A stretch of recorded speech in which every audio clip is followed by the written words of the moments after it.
اس لیے صحیح کے بیان کو مقدم فرمایا۔ سوال نمبر 2، صحیح کی تعریف ما مثال بیان کریں۔ جواب، صحیح وہ کلمہ ہے جس کے فا، عین اور لام کلمہ کے مقابل میں حرف علت 2 حرف ایک جنس کے اور حمزہ نہ ہو، جیسے ضرب رجل جعفر۔ سوال نمبر 3، فا، عین اور لام کو اوزان کے لیے کیوں خاص کیا؟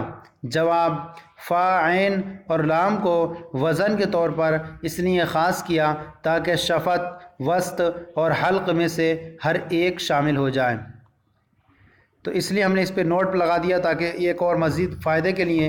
نوٹ، اصل مخارج 3 ہیں، شفت، وسط، حلق۔ تینوں مخارج میں سے ہر ایک سے ایک ایک حرف لیا تاکہ ہر ایک کا حصہ شامل ہو جائے۔ سوال نمبر 4، مصدر سے کتنی چیزیں مشتق ہوتی ہیں، ہر ایک کو بیان کریں۔ جواب، مصدر سے 9 چیزیں مشتق ہوتی ہیں۔ نمبر 1 ماضی، نمبر 2 مضارع، نمبر 3 امر، نمبر 4 نہی، نمبر 5 اسم فاعل، نمبر 6 اسم مفعول، نمبر 7 اسم زمان، نمبر 8 اسم مکان، نمبر 9 اسم اعلیٰ۔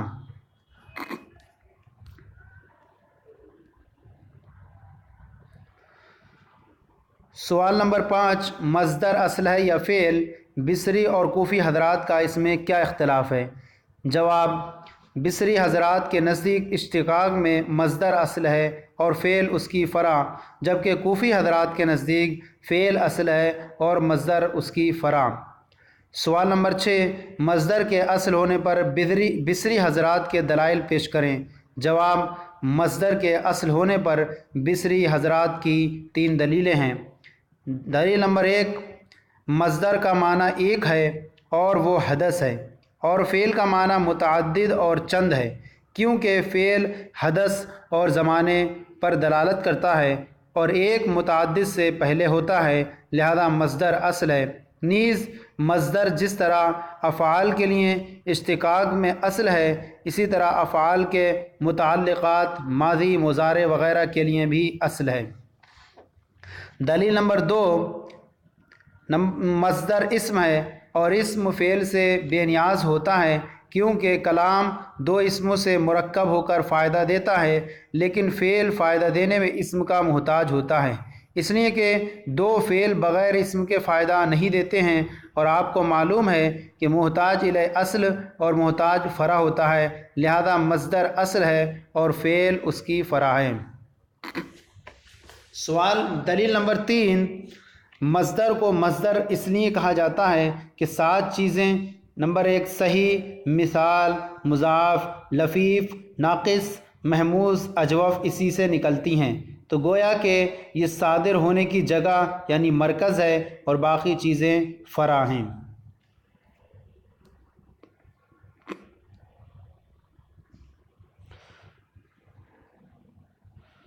سوال نمبر 7، اشتقاق کی تعریف، اس کی قسمیں، تعریف و مثال کے ساتھ بیان کریں۔ جواب، 2 لفظوں کے درمیان لفظ اور معنی میں مناسبت پائی جائے تو وہ اشتقاق ہے۔ اس کی 3 قسمیں ہیں، نمبر 1 صغیر، نمبر 2 کبیر، نمبر 3 اکبر۔ اب یہاں تعریف بیان فرما رہے ہیں۔ نمبر 1 اشتقاق صغیر کی تعریف، 2 لفظوں کے درمیان حروف اور معنی میں مناسبت پائی جائے تو وہ اشتقاق صغیر ہے، جیسے ضرب مارا ماضی، ضرب مصدر سے مشتق ہے اور دونوں کے معنی اور حروف میں مناسبت ہے۔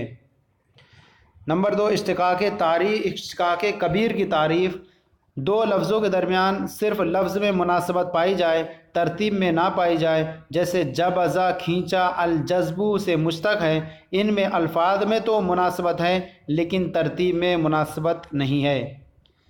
پر 3 اشتقاق کبیر اکبر کی تعریف، 2 لفظوں کے درمیان مخرج میں مناسبت پائی جائے اور حروف و ترتیب میں نہ پائی جائے، جیسے نعقہ آواز کرنا، النحق سے مشتق ہے۔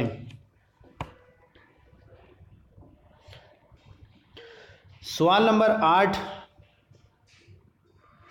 مراح الاربع میں اشتقاق سے کون سی قسم مراد ہے؟ جواب، مراح الاربع میں اشتقاق سے مراد اشتقاق صغیر ہے۔ سوال نمبر 9، فعل کے اصل ہونے پر کوفی حضرات کے دلائل ما مثال پیش کریں۔ جواب، فعل کے اصل ہونے پر کوفی حضرات کی بھی 3 دلیلیں ہیں۔ دلیل نمبر کوفیوں کی طرف سے 1 ہے۔ دلیل نمبر 1، فعل کے اصل ہونے پر کوفی حضرات کی پہلی دلیل یہ ہے کہ وجود اور عدم کے اعتبار سے مصدر کی تعلیل کا دار و مدار فعل کی تعلیل پر ہے، یعنی فعل کی تعلیل مصدر کی تعلیل کا سبب ہے۔ اگر فعل میں تعلیل ہوئی ہے تو مصدر میں بھی تعلیل ہوگی، اگر فعل میں تعلیل نہیں ہوئی ہے تو مصدر میں بھی تعلیل نہیں ہوگی۔ جیسے یعید فعل میں تعلیل ہوئی ہے اس لیے اس کے مصدر عیدتن میں بھی تعلیل ہوئی۔ قامہ فعل میں تعلیل ہوئی ہے لہذا اس کے مصدر قیامن میں بھی تعلیل ہوئی۔ اگر فعل میں تعلیل نہ ہوئی ہے تو مصدر میں بھی تعلیل نہ ہوگی۔ جیسے یوجلو فعل میں تعلیل نہ ہوئی ہے لہذا اس کے مصدر وجلن میں بھی تعلیل نہ ہوئی۔ قاومہ فعل میں تعلیل نہ ہوئی اس لیے اس کے مصدر قوامن میں بھی تعلیل نہیں ہوئی۔ اور کسی چیز کی سببیت اس کے اصل ہونے پر دلالت کرتی ہے لہذا فعل اصل ہے اور مصدر اس کی فرع ہے۔ دلیل نمبر 2، کوفیوں کی طرف سے فعل کے اصل ہونے پر۔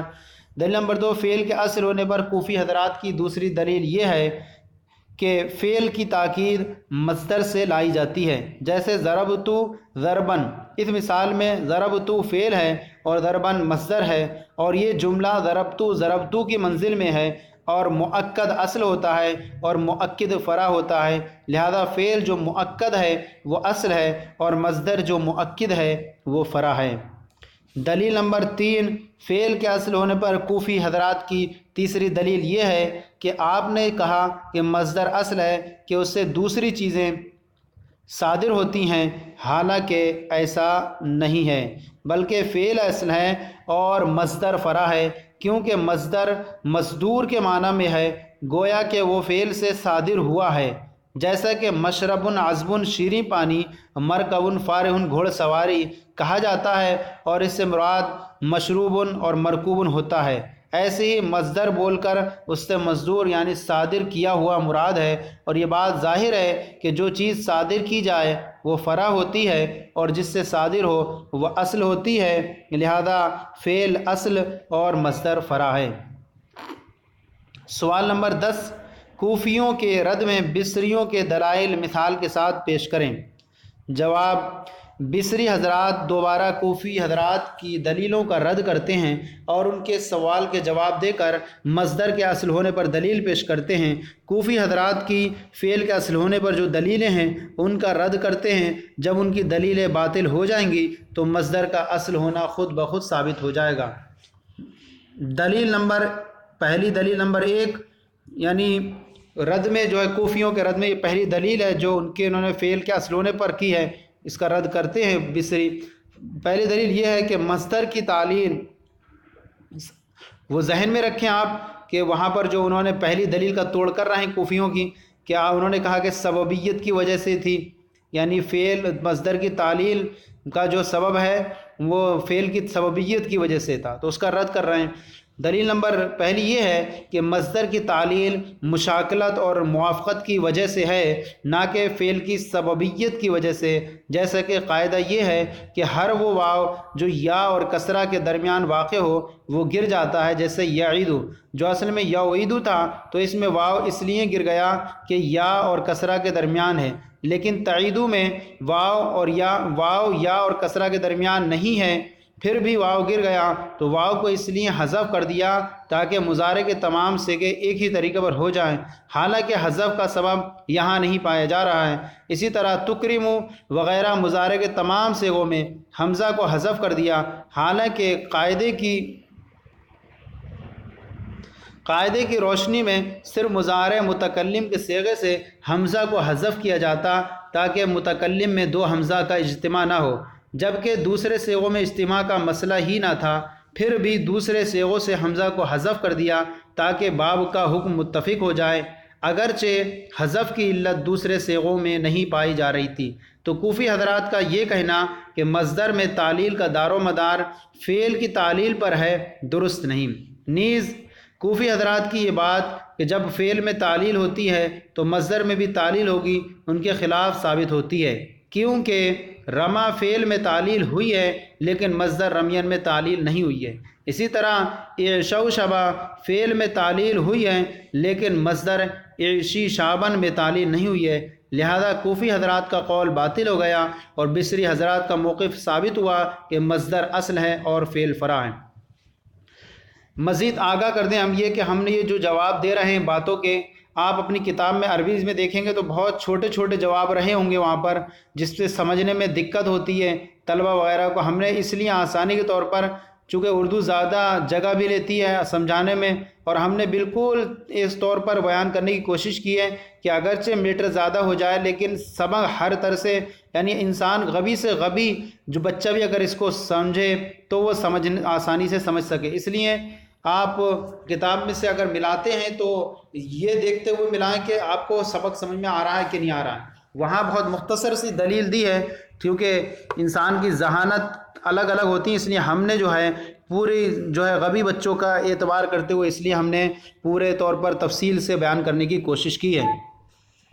کوفی حضرات نے جو فعل کے اصل ہونے پر دوسری دلیل دی تھی، اس دوسری دلیل کا بصری رد فرماتے ہیں دوسری دلیل کا رد اس طور پر ہے کہ آپ نے کہا فعل کی تاکید مصدر سے لائی جاتی ہے لہذا فعل اصل اور مصدر فرع ہے، تو اس کا جواب یہ ہے کہ کسی چیز کا مؤکد اور دوسرے کا مؤکد ہونا اس کے اصل ہونے پر دلالت نہیں کرتا ہے، بلکہ اس بات پر دلالت کرتا ہے کہ دونوں اعراب میں برابر ہیں، یعنی دونوں پر جو اعراب آ رہا ہے وہ ایک ہی جہت مثلا فاعل یا مفعول سے آ رہا ہے، نہ کہ اصل اور فرع ہونے کے اعتبار سے۔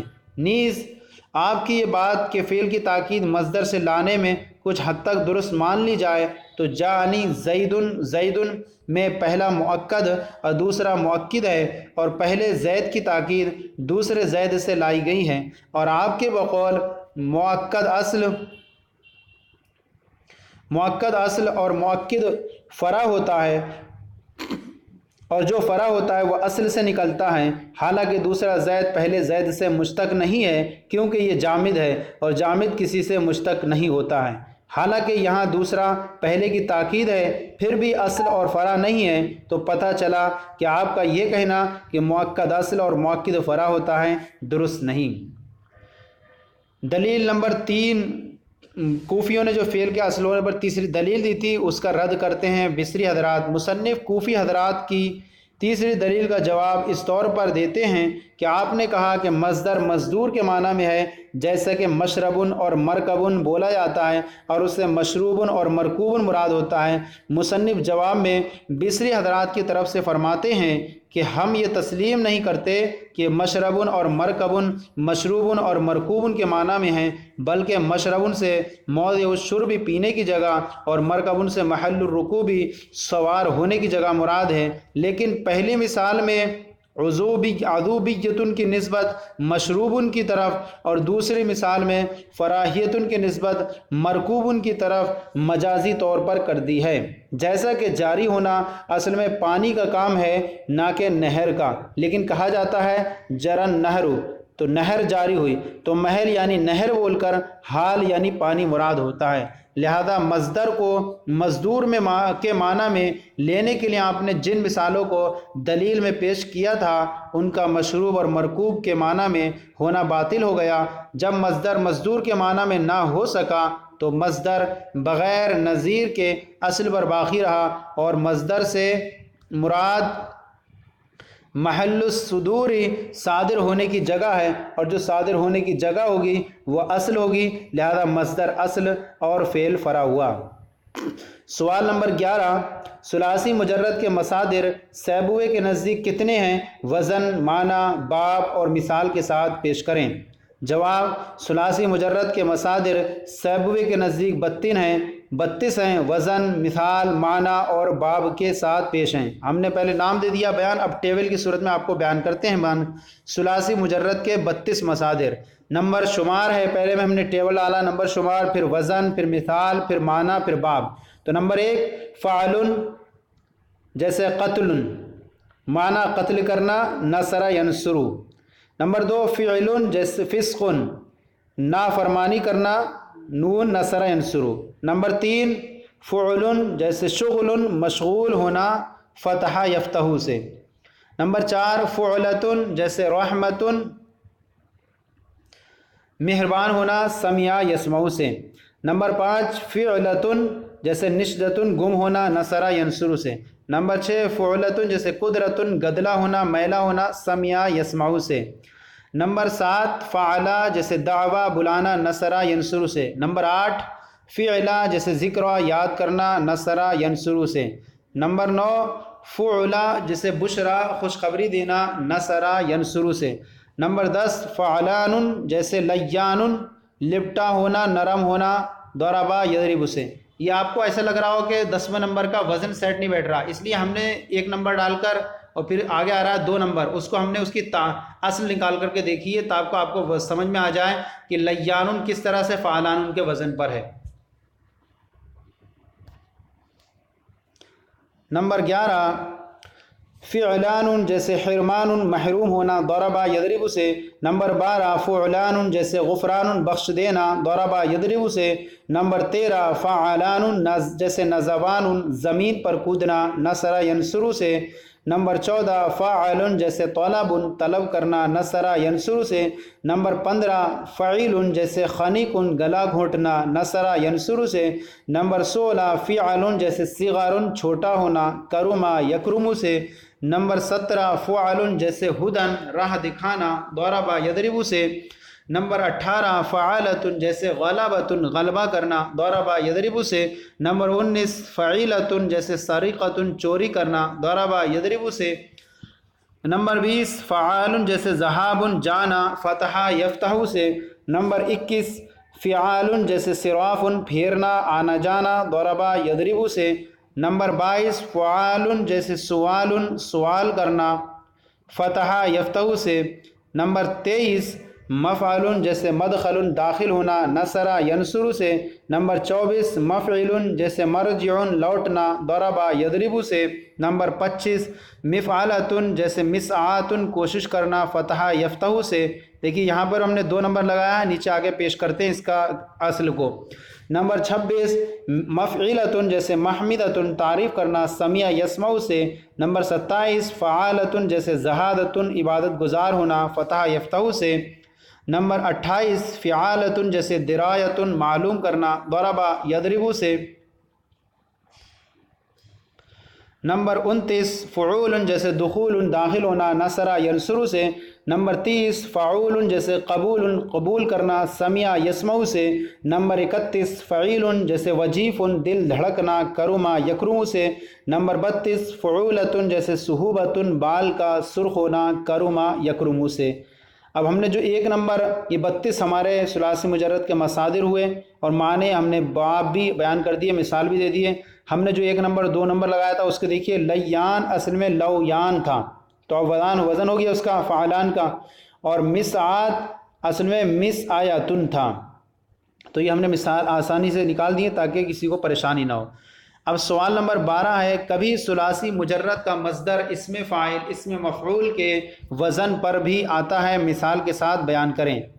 جواب کبھی ثلاثی مجرد کا مصدر اسم فاعل کے وزن پر آتا ہے، جس سے قمت قائما بمعنی قیاما، قائما بمعنی قیاما کھڑا ہونا، تو یہ قائما قیاما کے معنی میں۔ اور کبھی اس میں مفعول کے وزن پر بھی آتا ہے، جیسے بِأَيِّكُمُ الْمَفْتُونُ، مفتون تم میں سے کون مجنون تھا، تو مفتون اس مفعول بمعنی فتنتن، فتنتن کے معنی میں۔ سوال نمبر 13 کبھی ثلاثی مجرد کے مصادر مبالغے کے لیے بھی آتے ہیں، مثال کے ساتھ بیان کریں۔ جواب کبھی ثلاثی مجرد کے مصادر مبالغے کے لیے بھی آتے ہیں، جیسے التہدار شراب کا بہت زیادہ جوش مارنا، التلعاب بہت زیادہ کھیلنا، الحثیثہ بہت زیادہ ابھارنا، الدلیلہ بہت زیادہ رہنمائی کرنا۔ سوال نمبر 14 غیر ثلاثی مجرد کا مصدر کتنے طریقے پر آتا ہے؟ جواب غیر ثلاثی مجرد کا مصدر ہر باب سے ایک ہی طریقے پر آتا ہے، یعنی اپنے باب کے اسی مصدر کے طریقے پر آتا ہے۔ سوال نمبر 15 خلاف قیاس آنے والے غیر ثلاثی مجرد کے مصادر بیان کریں۔ غیر ثلاثی مجرد سے خلاف قیاس آنے والے مصادر 5 ہیں۔ نمبر 1 کلمہ باب تفعیل کا مصدر کلامن۔ نمبر 2 اور 3 2 اور 3 جیسے قاتلا باب مفعالت کا مصدر قتالن ہے اور وقیتالن، تو یہ 2 ملا کر کے 3 ہو گئے۔ نمبر 4 تحملہ باب تفاعل کا مصدر تحمالن، یہ بھی خلاف قیاس ہے۔ اور نمبر 5 زلزلہ باب تفعیل کا جو مصدر زلزالن، تو یہ 5 مصادر خلاف قیاس ہیں۔ نمبر 1 کلامن، نمبر 2 قتالن وقیتالن، نمبر 4 تحمالن، نمبر 5 زلزالن۔ سوال نمبر 16 مصدر سے جو افعال مشتق ہوتے ہیں ان کے کل کتنے ابواب ہیں؟ نام کے ساتھ مثال بھی بیان کریں۔ تو یہاں پر بھی ہم ٹیبل بیان کر کے پیش کریں گے۔ سب سے پہلے ہم کل ملا کر کے بیان کر دیں گے کہ مصدر سے جو افعال مشتق ہوتے ہیں ان کے کل 35 ابواب ہیں، تو الگ الگ ہم نے حصوں میں بانٹ دیا ہے۔ نمبر 1 ثلاثی مجرد کے 6 ابواب ہیں، نام، نمبر شمار ہے، پھر باب ہے، پھر مثال ہے، پھر معنی ہے۔ نمبر 1 ضربہ جیسے غفرہ یغفر بخش دینا۔ نمبر 2 نصرہ جیسے قتل یقتل قتل کرنا۔ نمبر 3 سمیع جیسے حمیدہ یحمد تعریف کرنا۔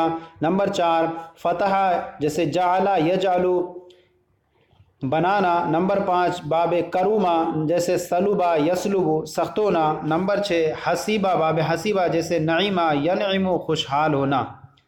6 ہو گئے۔ پھر ہے ثلاثی مزید فی کے 12 ابواب ہیں، شمار، باب، مثال، معنی۔ تو نمبر 1 افعال جیسے اکرمہ تعظیم کرنا۔ نمبر 2 تفعیل جیسے قطع کاٹنا۔ نمبر 3 باب مفاعلت جیسے قاتل جنگ کرنا۔ نمبر 4 باب تفاعل جیسے تفضل مہربانی کرنا۔ نمبر 5 جیسے باب تفاعل جیسے تضارب آپس میں لڑنا۔ نمبر 6 آپس میں لڑائی کرنا۔ نمبر 6 باب انفعال جیسے انصرف واپس ہونا۔ نمبر 7 باب افتعال جیسے احتقر حقیر سمجھنا۔ نمبر 8 باب استفعال جیسے استخرج نکالنا۔ نمبر 9 افعی باب افعال جیسے اخشوشنا سخت کھردرا ہونا۔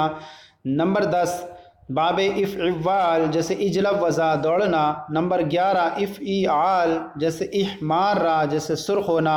نمبر 12 افعلال جیسے احمر سرخ ہونا۔ اور پھر ہے رباعی مجرد کا 1 باب ہے، تو رباعی مجرد کا 1 باب ہے۔ نمبر 1 شمار ہے اس میں فعللتن جیسے دہرجہ لڑکانا۔ پھر رباعی مزید فی کے 3 ابواب ہیں۔ نمبر 1 افعلال جیسے احرن جمع ہونا۔ نمبر 2 باب افعلاء جیسے اقشعر رونگٹے کھڑا ہونا۔ نمبر 3 باب تفعلل جیسے تدحرج لڑکنا۔ ملحق بتدحرج کے 6 ابواب ہیں۔ نمبر 1 باب فعلل جیسے شملل جلدی کرنا۔ نمبر 2 باب فوعل جیسے حوقل سخت بوڑھا ہونا، اس کا ایک دوسرا معنی بھی ہے لا حول پڑھنا۔ نمبر 3 فیعل جیسے بیطر نعل بندی کرنا، یہ نعل بندی کرنا دابہ کے ساتھ لگائیں گے تو اس کا معنی ہوگا جانور کا علاج کرنا۔ نمبر 4 فعول جیسے جہورا آواز بلند کرنا۔ نمبر 5 باب فعلا جیسے قلصا ٹوپی پہنانا۔ نمبر 6 ملحق بدہرجہ ہے یہ۔ نمبر 6 باب فعنلا جیسے قلنسا ٹوپی پہنانا، یہ ملحق بدہرجہ ہے اور دہرجہ خود متعدی ہے، لہذا اس کا جو مجھ سے ملحق ہوگا وہی متعدی ہوگا، اور تدہرجہ چونکہ لازم ہے لہذا اس سے جو ملحق ہوں گے وہ بھی لازم بنیں گے۔ ملحق تدہرجہ لازم ہے تو اس سے جو لاحق باب ہوں گے وہ بھی کیا ہوں گے؟ لازم بنیں گے۔ تو آ رہا ہے ملحق بتدہرجہ کے 5 ابواب ہیں۔ نمبر 1 باب تفعلل جیسے تجلببہ چادر پہننا، تو دیکھیے یہاں لازم کا معنی ہوا کیونکہ تدہرجہ یہ خود لازم ہے لہذا اس سے جو ملحق ہیں وہ بھی لازم ہوں گے، چادر پہننا۔ نمبر 2 تفعل جیسے تجوربہ پائتابہ پہننا۔ نمبر 3 باب تفعل جیسے تشیطنا نافرمان ہونا۔ نمبر 4 تفاعل باب تفاعل جیسے ترہوکا ڈیلے جوڑ والا ہونا۔ نمبر 5 باب تمفعل جیسے تمسکنا مسکین ہونا۔ ملحق بحرن جمع کے 2 باب ہیں۔ نمبر 1 باب افعلال جیسے اقعنصصا سینہ و گردن نکال کر چلنا۔ نمبر 2 افعنلاء جیسے باب افعنلاء جیسے اسلنقا پشت کے بل سونا۔ تو یہ ہمارے ٹوٹل ملا کر کے 35 باب ہوئے، اس کو ہم نے الگ الگ حصوں میں بانٹ دیا ہے، آپ کو ہم نے اوپر لکھ دیا ایک اجمالی طور پر کتنے ہیں، پھر ان کو الگ الگ حصوں میں بانٹا تاکہ آسانی رہے یاد کرنے کے حساب سے بھی کہ کس کے کتنے ابواب ہیں، تو اس حساب سے یہ سلسلہ کیا گیا ہے۔ اب دیکھیے سوال نمبر 17 ہے، ثلاثی مجرد کے کتنے ابواب ہیں اور کتنے اور کون کون سے ابواب ام الابواب ہیں؟ جواب، ثلاثی مجرد کے 6 ابواب ہیں، ان میں سے 3 ابواب ام الابواب ہیں اور وہ ضربہ، سمیع، نصرہ ہیں۔ سوال نمبر 18، ثلاثی مجرد کے ابواب بیان کرتے وقت باب ضربہ کو پہلے کیوں بیان کیا؟ جواب، ثلاثی مجرد کے ابواب بیان کرتے وقت، یا اور کتاب میں مت دیکھنا، صرف مراح الارواح میں دیکھنا کہ وہاں ضربہ پہلے بیان کیا، تو اس لیے آپ سوچیں کہ کہاں ہے ضربہ، اس لیے سوال جواب بھی اسی کے حساب سے بنے۔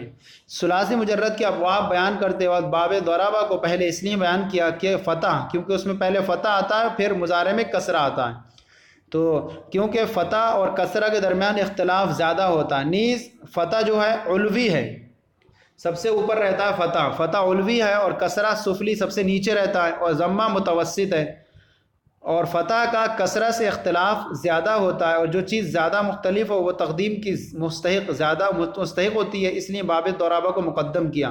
الگ سے میں اور تھوڑا سا ہلکا سا اشارہ کر دیتا ہوں کہ فتح جو ہے یہ تھوڑا سب سے اوپر لکھا جاتا ہے، اور درمیان میں جو ہے دوسرے نمبر پہ یعنی ضمہ تھوڑا حرف بھی بالکل تھوڑا نیچے کر کے لکھا جاتا ہے، تو وہ متوسط ہوتا ہے، اور کسرہ سب سے نیچے رہتا ہے، اس لیے مصنف نے ضربہ کو سب سے پہلے بیان کیا۔ ایک تو سب سے زیادہ اخف الحرکات بھی ہے، کسرہ سے استعمال بھی ہے، اور ضمہ جو ہے متوسط ہے، اس لیے دوسرے نمبر پر نصرہ کو رکھا، اور تیسرے نمبر پر جو ہے یہ سمیع وغیرہ کسرے والے کو رکھا۔ سوال نمبر 19، باب فتح، کرومہ، حسیبہ ام الابواب میں شامل کیوں نہیں ہیں؟ وجہ بیان کریں۔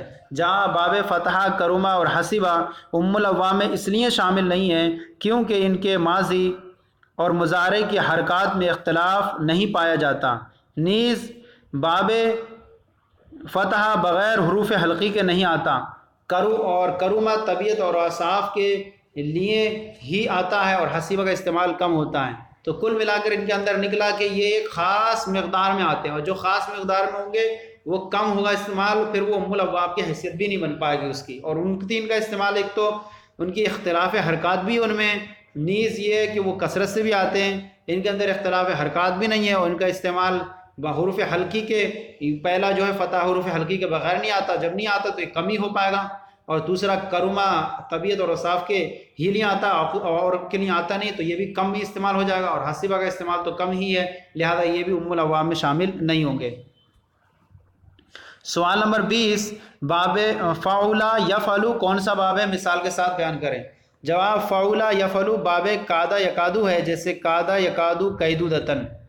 سوال نمبر 21، احمرہ میں ادغام کر دیا جبکہ ارعوا میں ادغام کیوں نہیں کیا گیا؟ جواب، احمرہ میں ادغام اس لیے کر دیا کہ اس میں دونوں حرف ایک جنس کے ہیں، اور ارعوا میں اس لیے نہیں کیا کہ اس میں بعد تعلیل دونوں حرف ایک جنس کے نہیں ہیں۔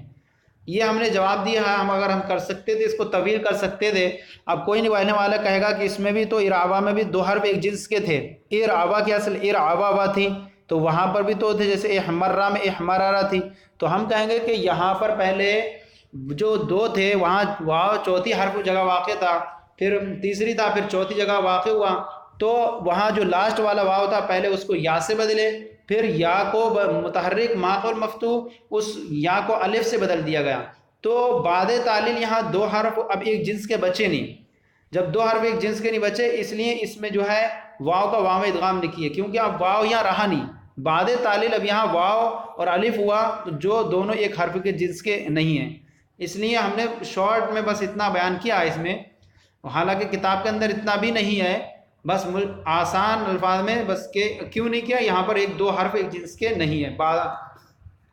سوال نمبر 22، الحاق کا معنی تعریف، ملحق اور ملحق بھی بیان کریں۔ جواب، الحاق کا معنی ملا دینا، لاحق کرنا۔ الحاق کی تعریف، ثلاثی رباعی مجرد میں کسی حرف کی زیادتی کر کے اس کو رباعی یا خماسی کے ہم وزن کرنا الحاق کہلاتا ہے، جسے ہم وزن کیا جائے اسے ملحق، اور جس کے ہم وزن کیا جائے اسے ملحق بھی کہتے ہیں۔